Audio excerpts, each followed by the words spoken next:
Okay, now we're gonna go over the ingredients. You got JL number 2, that's a half a teaspoon, and you got cayenne pepper. We're just gonna put a pinch in there. You got kosher salt. Okay, now listen, if you're new to my channel and this is the first time you're watching my videos, you'll notice that every time I pick up an ingredient, the ingredient name along with the quantity comes up on the screen.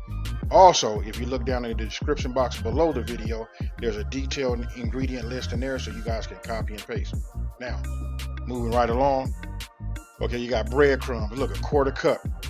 Listen, there's 3 types of breadcrumbs I brought out. Look, I use Parmesan for these tonight, but you can use, check this out, you can use Italian style or you can use that garlic herb. I just wanted to show you guys, you know what, you can do some things on your own. You don't have to follow this all the way down to a T. You know, you make your own recipe from it and then you go from there. All right, now right there we got that extra virgin olive oil. And then of course, you know, we got to have the star. That's the fresh salmon. That's actually a little bit more salmon than I needed. That was somewhere close to like a pound and 3/4. So you know what, that was a lot. All you need is like 1 pound, pound and a quarter, something like that, and it'll be just fine. Okay, now listen, key thing, they already skinned it for me at the seafood counter, so I didn't have to do that. Now you just want to cut them. What I'm doing is getting some chunks, because listen, I'm gonna get my meat cleaver and then we're gonna go to town on it. So right now I'm just trying to keep the chunks about the same. So each one of those pieces right there is about 3/4 inch. You know, so look, I just cut them. Once I got them all together, then I'm gonna get my meat cleaver and I'm gonna show you what we do. Now, it'll make sense to you because most people make this out of using canned salmon, which is fine. But you just want to get to pieces. I like mine a little bit more chunkier, like how we do lump crab when we make crab cakes. You know, so there you can see right there. Look, this is the fun part. Just get your meat cleave on.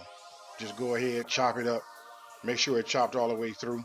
And if you see some parts, because I can see some pieces that had a little skin on it, I just went ahead and just cut the skin off and discarded it.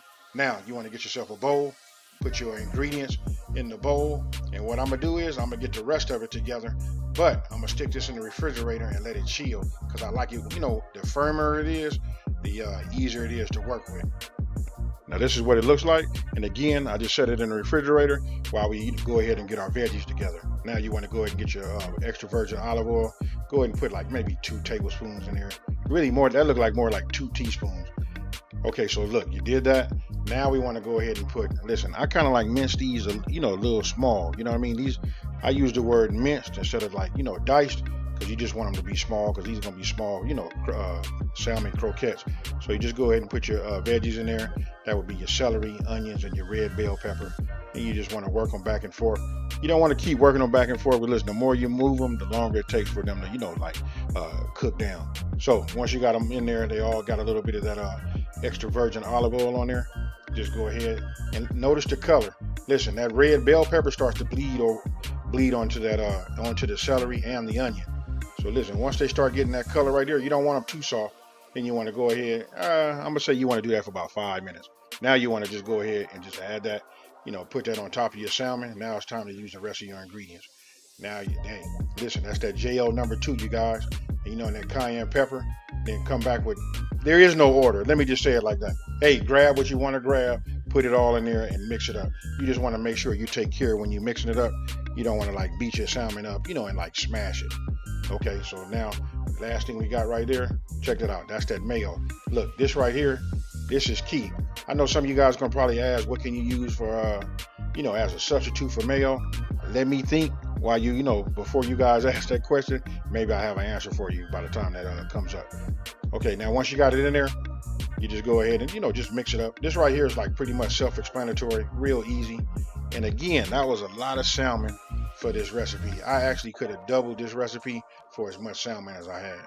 And the reason I'm pushing it down right there is just to make sure. I wanted to see how it'd be once I cake it together and form my balls. That right there looks good to me. Now you want to go back in the refrigerator for at least an hour. And if you plan ahead, you can do this the night before, and it'll be like super chilled and easy on, you know, to make those patties the next day. But anyway, we just did it for an hour. Now, what you just saw right there was I just added some breadcrumbs to a plate. Makes it easy, so once I form them and I put them on the plate, makes it so I can pick them up, so you know they don't stick to the table. Also, listen, if you want to put a little oil in your hand, you know, like maybe a drop or 2, and then rub it around, you know, or treat it like it's a meatball or something like that.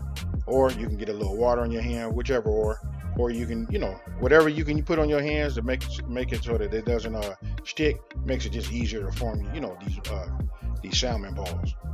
And once you got all your salmon patties on the plate, then what you want to do is you want to flip them over, and then once you got them flipped over, then I'm gonna add a little bit of you know, those breadcrumbs onto the top of them. And now what you don't see is you want to get your pan nice and hot again on medium heat. You want to get that going, and then you want to add maybe a couple of tablespoons of that extra virgin olive oil, and then we're gonna go ahead and start frying. Real simple. Now, once we got that hot, now you want to go ahead and just start adding your croquettes to the pan. Now listen, it depends on how big your pan is. I'm gonna just say this right here. This right here is like a 9-inch pan. So listen, 3 at this size was just enough. You got to have enough room so that you can, you know, get your spatula underneath it to help flip them. Now, once you cook them, you can look on the side and you can see they start cooking up. Almost like, hey, you know what? It's almost like watching a burger cook. You know, you can just see it start to cook up. Once it gets almost to halfway, then go ahead and just flip it over. You know, and so look, after I got them flipped over, we're gonna do the same thing until it cooks all the way, you know, through. Now on medium heat, it should take about 4 to 5 minutes on each side, you know, so then your croquettes will be done. So what I'm doing right here, look, I know they done. I watched them cook, I watched it rise, so I'm going ahead and putting it on the plate. And you know what? All I can tell you guys is, I'm gonna just say this first: enjoy. But there you have it, salmon croquettes.